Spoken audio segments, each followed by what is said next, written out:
Hi guys, good morning. Ang aga nilang nagpa-treasure, oh. Ano lang dito, 7 o'clock.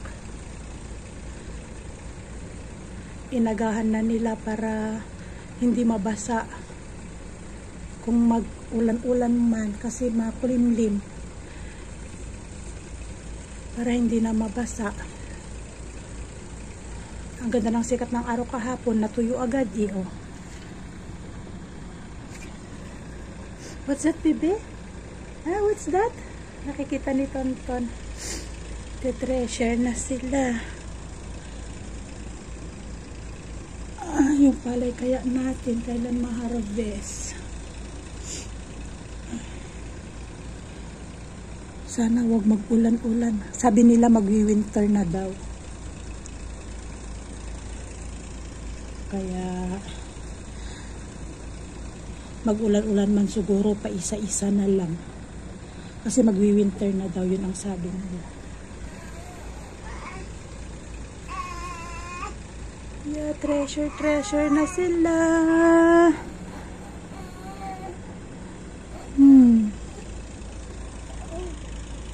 Hi guys! Katapos lang namin maglinis ng bahay. Ayan o, pawis-pawis pa ako. Nagpapahinga ng konti at kami magluluto na naman ng aming ulam. Ulam namin ay sayote na may patatas. As usual guys, patatas ang lahok ng aming sayote. Ay naku Tonton, umalis si Asher. Nakatulog, pinahiga ko tapos nagligpit-ligpit ako. Bago ako mag-vacuum, nagising na. Kaya karga-karga ko siya sa likod ko. After ko mag-vacuum nakatulog, nilagay ko ulit siya sa kanyang duyan. Duyan. After 5 minutes, 10 minutes lang yata ang idlip niya. Nagising na naman. Kaya nagmap ako na nasa likod ko ulit siya. Ang batang ayaw matulog ng maayos.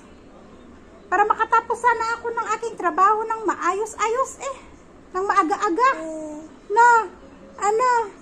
Ayaw mo matulog ng maayos, anak ko. Ang ganda ng ngiti mo. Ayaw mo talagang matulog ng medyo mahaba-haba para makatapos ako sa gawain ko? Wala. Paidlip-idlip lang ang aming bebetang. Hindi pa ako nakapagluto ng ulam. Magluluto pa lang kami. Ayan o, katatanggal ko lang siya sa kanyang carrier. Ayaw niya namang maupo, nag-iiyak. Natatakot ako, baka mahulog. Kaya, ay naku, kargahin ko na lang. Di na baling, dala-dala ko. Hanggang toilet. Naglinis kami ng toilet. Nasa likod, dala-dala. Bibi? Ay, naka. Ganda ng ngiti. Ganda ng ngiti ng bibi to. Yeah. So, ayun guys, akala ko magluluto ako. Inantay ko lang na makatulog si Tonton. Nakatulog na si Tonton. Ngayon dumating si Asi, sabi, anong lulutuin mo? Sabi ko sayote. Hindi ko daw lulutuin yung sayote. Sabi, ano daw ilalahok ko? Sabi ko patatas. Ayaw niya. Sabi niya pang tinola daw yung sayote na binili niya. So, ang ulam namin ay itlog na may kamatis. Yan ang ulam namin. At saka yung tira naming isda kagabi. May isda kasi kami dyan na ibinigay na naman ni Baya. As usual, utang na naman. Si Baya talaga, nadaan dito. Matcha. Ihinto yan sa tapat ng bahay. Tapos magbibigay ng isa, dalawang piraso, ganyan. Sabi ko, wala kaming pera. Sabi niya, boli. Palaging ganun, boli. So, may tira kami kagabi. So, yun yung kapartner niyan. At saka nagluto ako ng boiled kalabasa ni Tonton. Ngayon, nakatulog naman. Kakainin na lang niya paggising. Yan, ganyan lang yung pagkain niya. Ganito lang. Wala akong nilagay kahit na ano. Masarap. Matamis yung kalabasa na nabili ko. Sana yung kalabasa natin dyan, sana matamis din. So, inaantay ko lang si Anis na dumating bago kumain. At saka gumawa ako ng lemon juice. Yung kalamansing malalaki, ito. Medyo maasim siya. Hindi ko siya nilagyan ng asukal. Hindi ko siya nilagyan ng masyadong maraming asukal. Bali, dalawang teaspoon lang at medyo maasim. Okay na yan. Hindi rin naman maganda kapag masyadong matamis. At inantay ko lang si Asis. May konti kami natira sa kasi nga nagbigay din si Asis kina Ama, kaya konti lang yung natira. At yun, may chismis ako. Kasi palagi dito si Ama.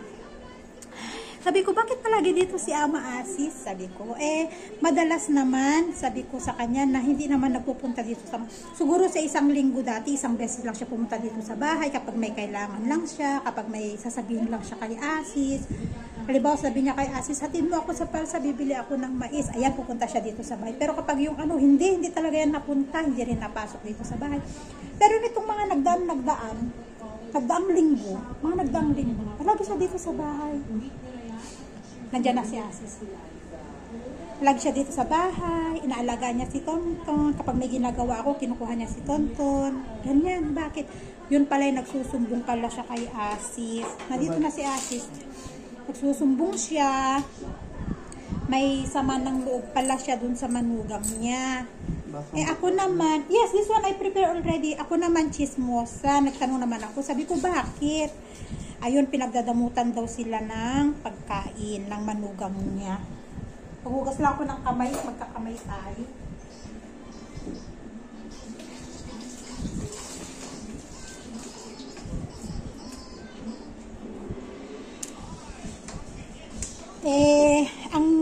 Ang ano kasi noon, harap-harapan, pinagdadamutan sila ng pagkain.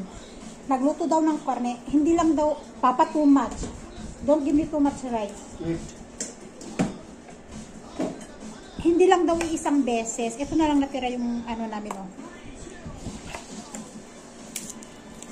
Hindi lang daw isang beses. Lemon. I put little sugar.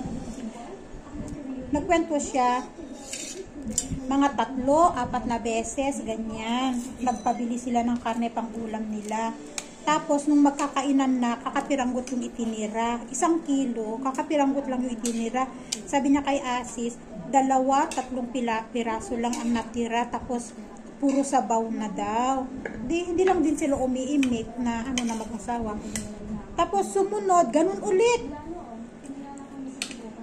Sumunod na, bili ulit.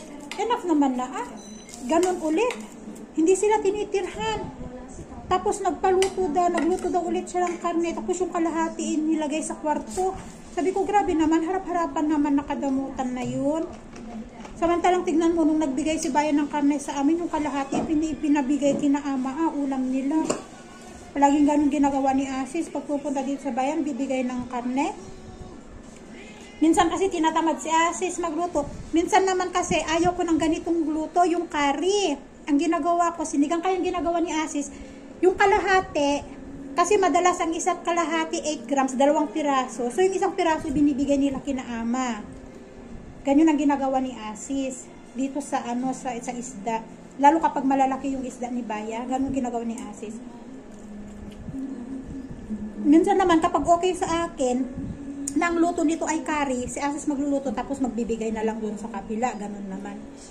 Kaya nung nagkukwento si Asis, naawa naman ako sa 2 matanda. Kasi, sila yung pagod-pagod magtrabaho maghapon tapos pagdadamutan sila ng pagkain. Sabi naman itong isa, may pera naman kayo, di bumili na lang ng ulam. Ang hirap kasi kahit may pera naman yung 2 matanda. Pag bumili ng ulam, syempre para sa kanilang lahat, hindi naman sila magdadamot ng ganun. Pero ewan ko bakit magdadamot ng ng ganun yung manugang nila. Dilang 1 beses sabi niya. Madalas pag bumili sila ng karne, ulam nila ganun. Magtitira siya ng pagkain ng 2 matanda, 2, 3 piraso, tapos sabaw-sabaw na lang. Maswerte na lang kapag marami ang natira. Ewan, bakit siya ganyan? Kaya pala siya palagi dito. Nagsusumbong pala dito sa isa. Kaya sabi ko naman dito kay Asis, tiko mo na lang yung bibig mo pag nagsumbong. Kasi kapag nagsalita na naman tong isa na hindi nagustuhan nung nanay, hindi na naman, yun na naman ang simula ng hindi nila pag-iimitan. Kaya sabi ko, pag nagsumbong siya, di makinig ka na lang. Pakinggan mo na lang kung ano yung hinaing ng nanay mo. Huwag niya nang katungan. Or huwag niya nang kontrahin ba. Kasi madalas ganyan, pag kinukontra ni Asi yung sinasabi nila, nagagalit sila kay Asi, sumasamang loob nila kay Asi. Kapag nakapagsalit ng hindi maganda si Asi sa kanila. Naawa ako Naawa naman ako. Alam niyo naman magtrabaho si Ama, di ba? Mag-cut ng grass, maglinis-linis sa palayan, lalo ngayon mag-harvest na ng palay, magluto, mag-alaga sa bata. Yan ang ginagawa niya. Sabi ko nga, kung sino pa yung apo nila na inaalaga-alagaan nila, tapos yung nanay naman, siya naman ang nagdadamot sa kanila. Madalas, marinig nyo na reklamo, mga buhari dito nagre-reklamo sa mother-in-law. Ngayon naman, ang biyanan ang nagre-reklamo sa manugang. yung biyanan ang nagre-reklamo sa manugang. Madamot siya, ewan ko.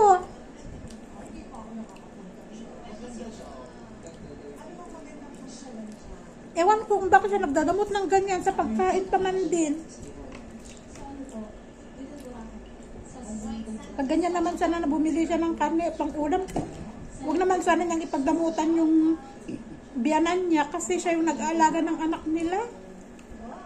Maghapon siya amang nag-aalaga sa anak nila. Pagbili ng tinapay na merienda ng bata sa alas 2, alas 3, pera ni amang ginagamit.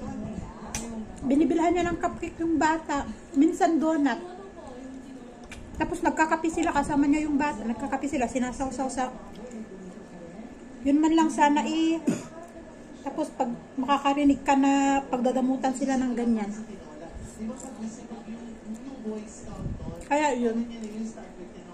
Nagluto si Asis ng binigyan sila doon. Since yung manugang nila hindi kumakain ng isda. Kaya para sa dalawang matanda yung binigyan ni Asis ng ulam kagabi.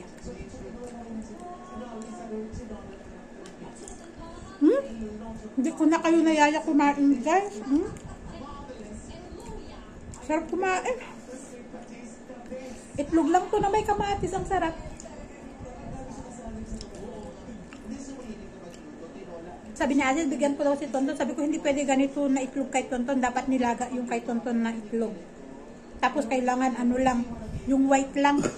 Baka masamid sa yelo. Medyo malagkit yung yelo, di ba? Kailangan yung white lang na itlog.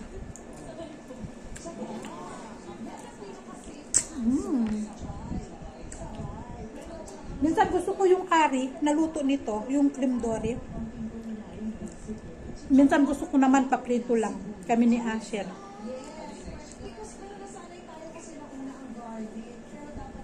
So yan guys, kakain lang kami. Balikan ko kayo later. Hi guys. Tapos na kami kumain. At next, nagagawin natin ay maghuhugas ng pinggan. As usual, wala na naman yung isa. Si Asis yung kain, takbo. Kain, takbo. Yan. Minsan naman, walang pasahero. Minsan naman, ang daming pasahero. Hindi siya magkanda-ugaga sa paghatid ng pasahero niya. Minsan wala siyang pasahero. Kahit tumambay pa siya sa Chainpur, wala talagang pasahero. Minsan naman, sandamakpak pasahero niya, hindi na siya magkanda-ugaga kung alin ang uunahin niya. So, ayun guys, maghuhugas na ako ng aming pinagkainan. And i-end ko ng aking video for today. Thank you again for watching and see you in our next vlog. Bye everyone and God bless us all.